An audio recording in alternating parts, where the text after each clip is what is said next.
성전으로 올라가는 12번째의 시입니다. 특별히 다윗의 시라고 우리에게 가르쳐 주는데요. 지금 다윗이 고백하고 있는 이 131편은 다윗이 목동이었을 때 또는 지금 2절에 있는 것처럼 자신이 마치 젖된 아이인 것처럼 그러니까 나이가 어릴 적에 불렀던 시가 아니라 자신이 왕이 되었을 때 특별히 1절에서 강조하는 것처럼 내 마음이 교만하지 아니하고 내 눈이 높지 아니하니 라고 고백한 것을 기준으로 볼 때 다윗이 왕이 된 지 시간이 좀 지난 듯 보입니다.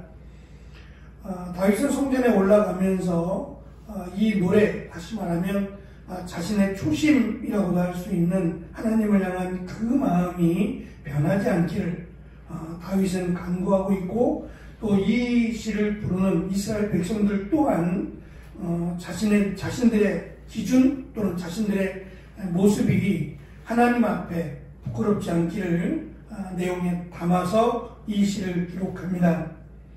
1절에서 다윗은 자신의 마음, 즉 자신의 의지가 교만하지 않다라고 말합니다. 하나님이 보시기에 나는 교만하지 않다, 내 마음이 교만하지 않다라고 하는 것은 하나님을 신뢰한다라고 하는, 하나님을 하나님으로 인정한다라고 하는 고백입니다. 교만이라고 하는 단어는 하나님이 없다라고 하는 의미를 담고 있기 때문입니다. 우리의 교만과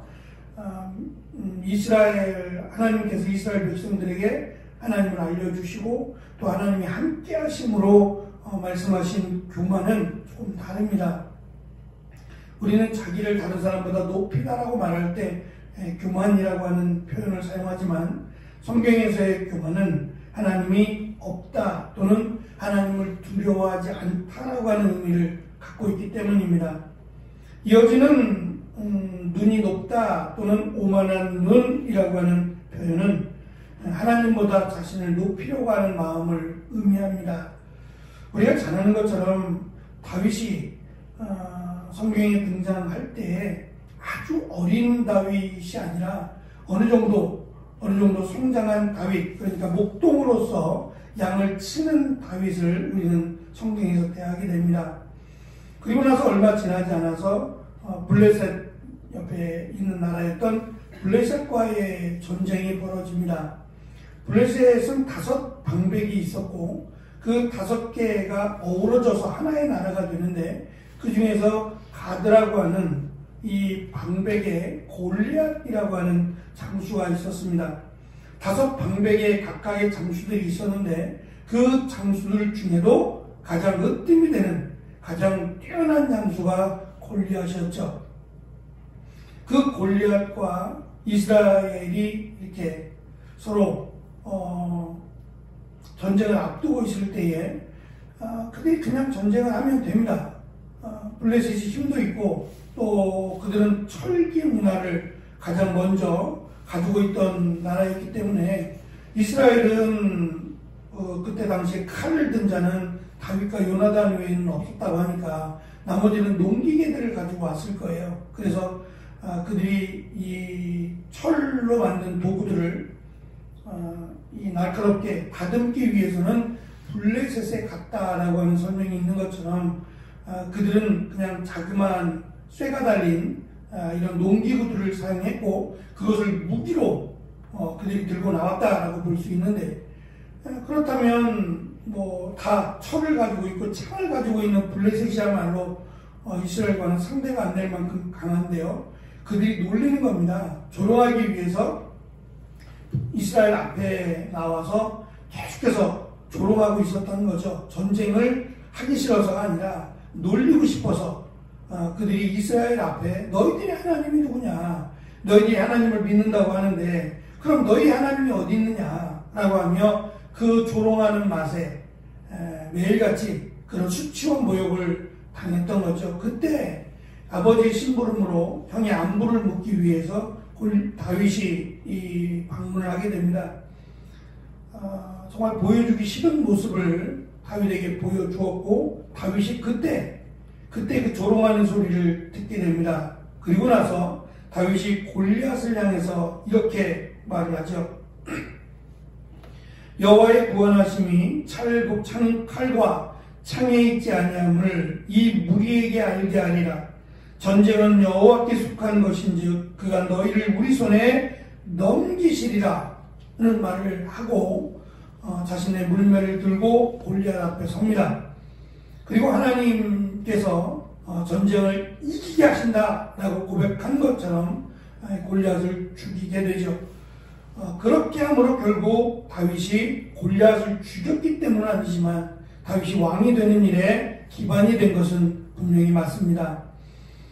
그것을 가슴에 품고 살았던 다윗은 정말 하나님이 나를 여기까지 왕이 되기까지 인도하셨고 또 하나님이 나를 보호하셨음을 다윗은 누구보다 파란만장한 삶을 살았던 다윗이기에 더 잘 압니다. 그래서 아마도 이런 고백을 할 수 있지 않았나 싶습니다. 젖을 뗀 아이라고 하는 것은 당시에 우리가 사무엘상에서 본 것처럼 사무엘이 하나님의 은혜로 태어납니다. 그리고 한나는 약속한 대로 젖을 떼고 이 아기를 그 엘리 제사장에게 맡기게 되죠. 젖을 뗀다는 얘기는 우리는 뭐 거의 이 돌이 들기 전에 또는 돌이 지나서 젖을 떼지만 당시에는 한 적어도 6, 7살까지는 젖을 먹였다고 하니까 그렇게 어린 나이는 아닙니다. 하지만 그렇더라도 보편적으로 막 3, 4살 정도의 젖을 뗐다면 우리가 잘 아는 것처럼 자신의 의지가 좀 강할 때입니다. 내가 하겠다고, 나 할 수 있다고 이렇게 자기 스스로에 대한 자존감이 상당히 높을 때지요. 그때 이제 뭐 자신에게 내가 하겠다고 말은 하지만 썩 대단하지 않았던 때죠. 그래서 내가 신발을 신겠다고, 내가 할 수 있다고 말하면서 자기 스스로 이제 신발을 신지만 거꾸로 신죠. 왼쪽 발이 오른쪽으로, 오른쪽 발이 왼쪽 발로. 그것을 보면서도 그냥 흐뭇해하죠, 우리는. 그러면서 신발을 고쳐주기도 하고 말입니다. 젖된 아이라고 하는 것은 이제 갓 부모의 품에서, 어머니의 품에서 내려놓은, 그래서 무언가 자신이 하려고 하지만 여전히 부족하고 연약한 상태를 의미하는 겁니다. 다윗은 자신이 그렇다는 거예요.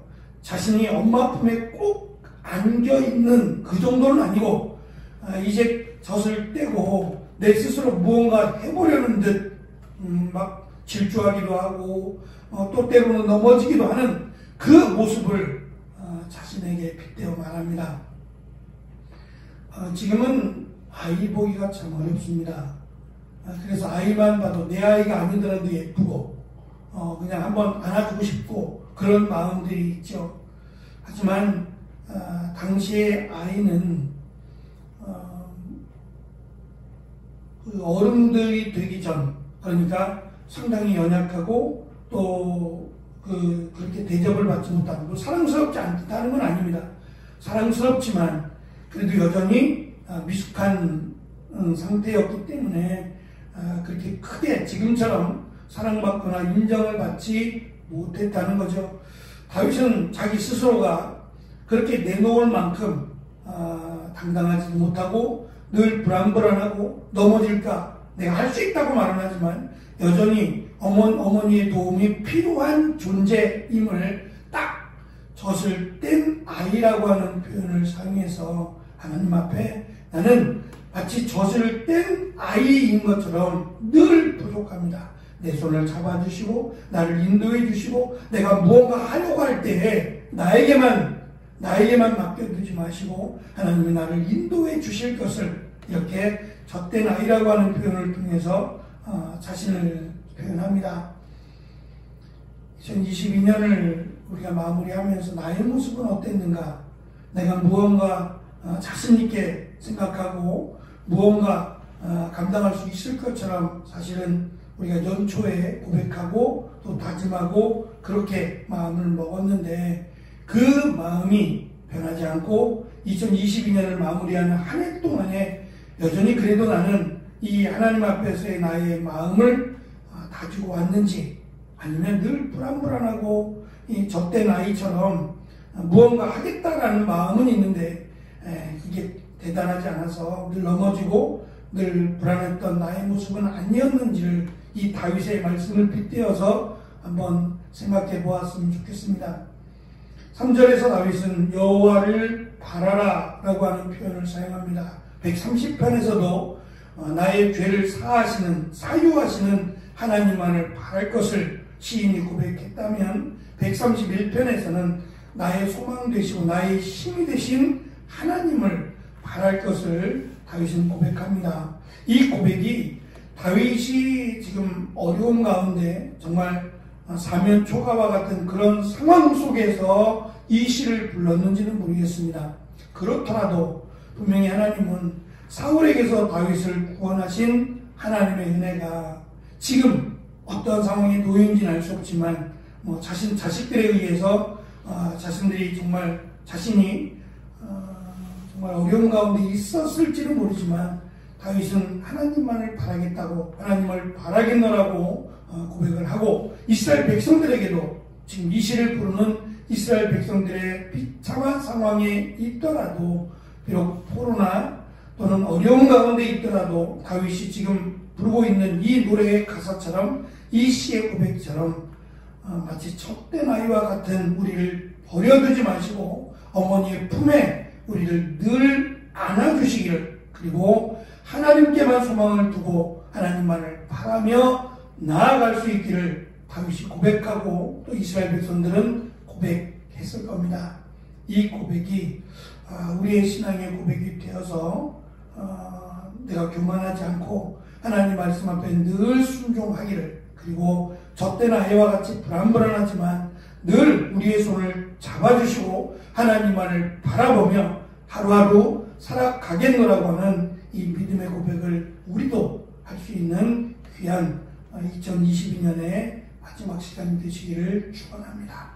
기도하겠습니다.